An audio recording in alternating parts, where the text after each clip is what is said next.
There are shows that are just right from start to end. Then there are shows that start weakly but end on a high note. And finally, there are shows that feel like absolute masterpieces but fizzle out by the end. The last one is exponentially the hardest to achieve, because how do you take so much perfection and just ruin it?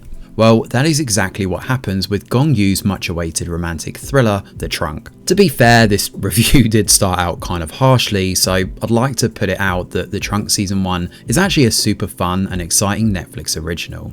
Dropping in November 2024, this is a thriller version of the fake marriage trope, but along with this premise, it has exciting themes of psychological mind games, murders, betrayals, and social commentary on marriages and women's roles. The Netflix K-drama follows Han Jeong-won, a music composer and a pill popper whose insomnia gets worse when his wife, Lee Seo-yeon, divorces him after an incident. Unable to see him spiral, Seo-yeon requests him to get into a contract marriage with a stranger.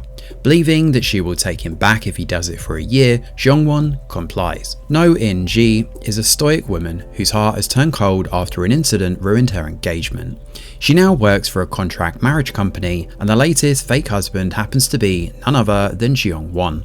As she tries to make the fake marriage work with an uncooperative Jeong-won, a missing trunk and a figure from her past threaten to ruin everyone involved in the strange arrangement.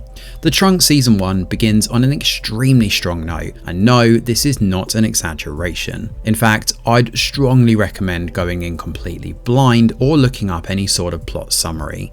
The premiere is completely wild, strange, and unpredictable from start to finish.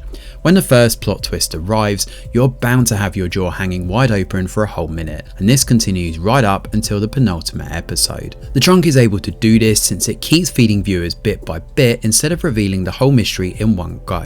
Yet it is able to keep viewers seated and invested with the suspense, the chic and cold aesthetic, the surprising rock and melodic soundtrack, and the impeccable acting from our main leads.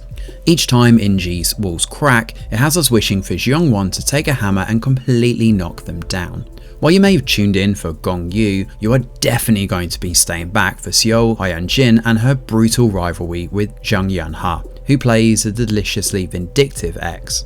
But, and this is a big but, In-ji's motivations, which serve as a final conflict for your usual separation trope, are as flimsy as they come, and it's a huge problem since her vague reasoning is the driving force of the finale. One may argue that it is up for interpretation, but we can only interpret her actions if the writers give us enough clues to base it on, and they don't.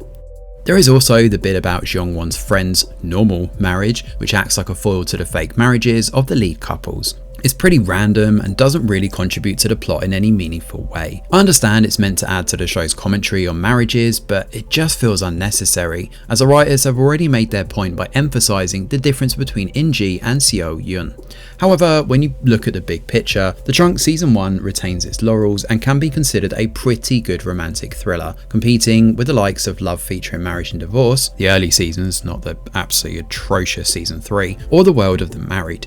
The technical execution, the cast, and most of the writing all tie up together in a pretty neat bow. However, it's a shame then that the lukewarm ending keeps this from being a perfect K-drama to end 2024 with. Thanks for watching, and do let us know your thoughts in the comments below. Smash a like or subscribe to the channel, your support is very much appreciated. I'm Greg Wheeler, and from all of us over here at The Review Geek, we'll see you on the next video.